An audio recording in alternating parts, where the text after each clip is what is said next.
Hello. Today we're taking a look at some really cool up-and-coming roguelike and roguelite games that you probably haven't seen or heard about.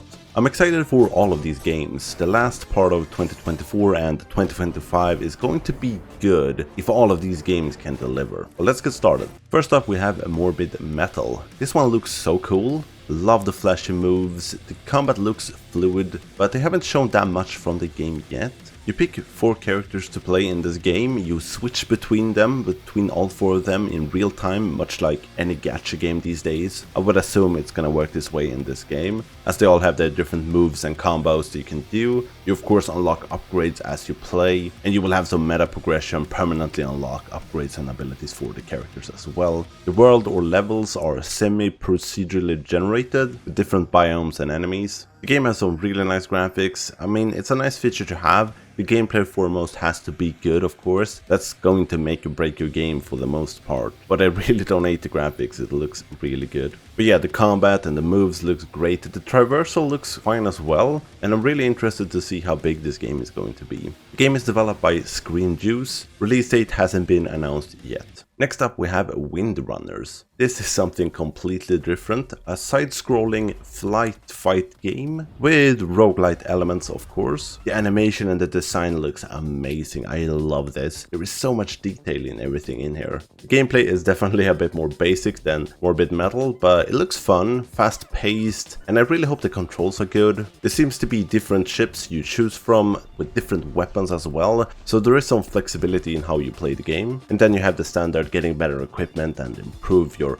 ship and weapon as you play the game. Really love the vibrant colors in this game. I think this could be a really cool title. Developed by Ludic Studios, release date hasn't been announced yet. Then we have Sorcery. Love that name. The name obviously infers to what the game is all about. Shit ton of swords and the abilities these swords have. I think the combat looks impressive with great animations, looks very fluid with some really flashy moves. This is kind of a mash of an RPG, roguelike elements, and Souls-like combat. The game have procedurally generated dungeons, and as you play you obviously find new swords, all with their unique abilities. There are active and passive relics, lots of skills. I mean, I do like the look of this game a lot.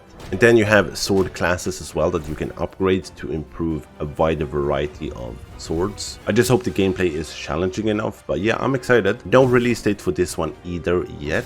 Developed by Temple Door Games. Next up is Freaked Flipit. This game is also kind of a mash of different genres, a dungeon crawler, a dating sim with rhythm-based combat and roguelite progression. The art style looks great. I get some Disgaea vibes from this game, with the same type of outrageous characters in it. In the game you have been sent to hell and have to dance your way through the 9 circles of hell in order to get out.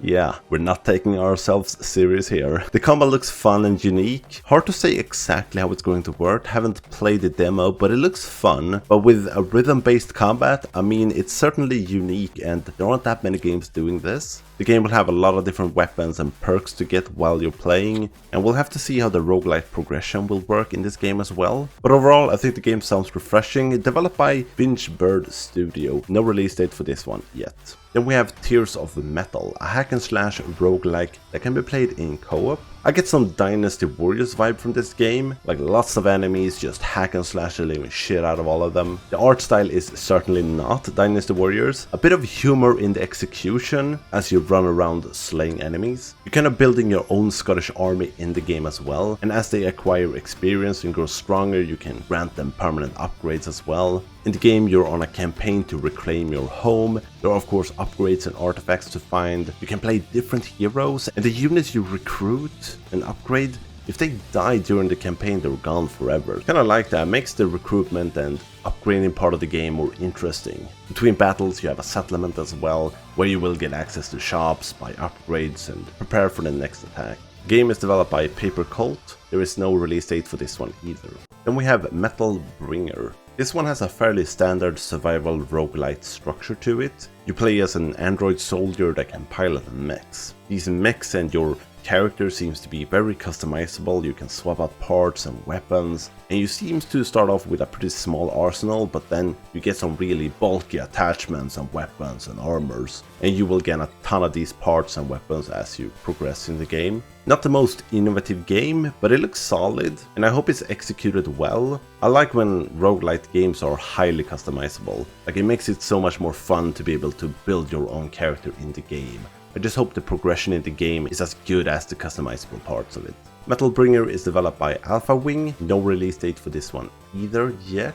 Then we have Jutsu. I'm amazed how smooth the gameplay and animations look, while the game having pixel graphics. You play as a renegade Yakuza, hell-bent on defying her former associates. There are 4 crime syndicates in the city that you have to go up against, and they play a bit differently, so you have to gauge which one you want to approach first, and it will most likely come down to your equipment and weapons, because you will be more proficient against probably one of the 4 first. There are of course a lot of weapons, upgrades and techniques to gain while you make your way through the city, and when you defeat one of the syndicates, the city gets reborn with shops and restaurants in order to let you upgrade and spend resources. New paths and areas in the city also open up to you. So I think the game loop could be really fun in this game. I just hope the game is hard enough and has enough flexibility in it for the long run, but I'm very excited for it nonetheless. Developed by Deep Night Games, no release date for this one either yet. Next up is Worship.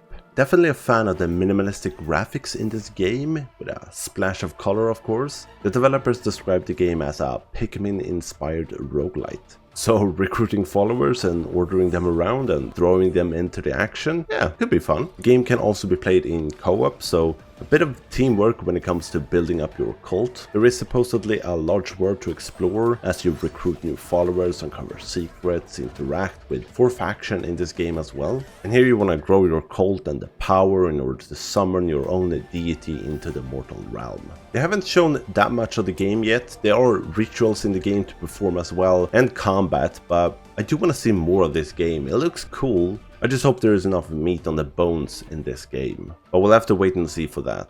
Developed by Chasing Rats Games, no release date yet.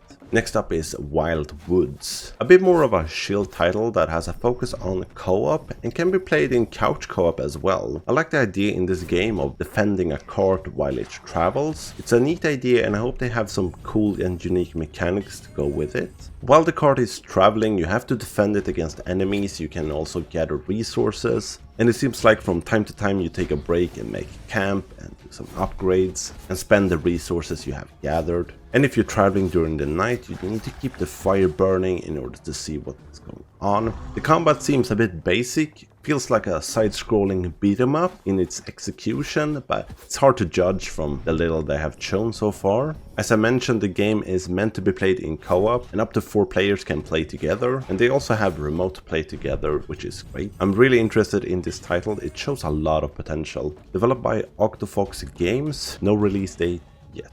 Then we have Afterblast. This is a fast-paced FPS roguelite that can be played in co-op as well, or by yourself. The game is played in randomly generated dungeons. Just hope there's enough variety here. What I do like is that the game is focused around mobility with some grappling. You can double jump, you have jump pads in the arenas to get you around quicker. And I do think the weapons looks fun as well. There are of course a ton of items and abilities and shops to buy from as well. And with the arena structure, you have 4 difficulty levels with standard enemies, elites, meta bosses and bosses. Yeah, I just hope the game evolves and grows with you with enough variety for the long run. Developed by Lumino Games, release date is scheduled for Q4 this year. Then we have Jotun Slayer Hordes of Hell. Probably the one I'm most excited for on this list. It looks great.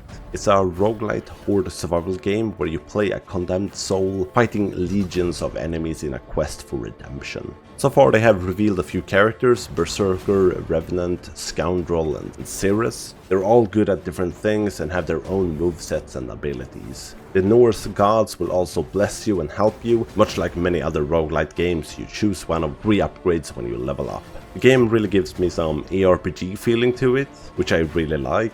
And you also have some meta progression here with perks and new abilities for the characters. They are running some playtests for this game right now. It's scheduled to release Q4 this year. so hopefully that happens. Developed by Games Farm. But yeah, that were the games I had for this list. Hope you haven't heard about all of these games and found a game or two you liked. Thank you so much for watching, have a great day, and I'll see you in the next one.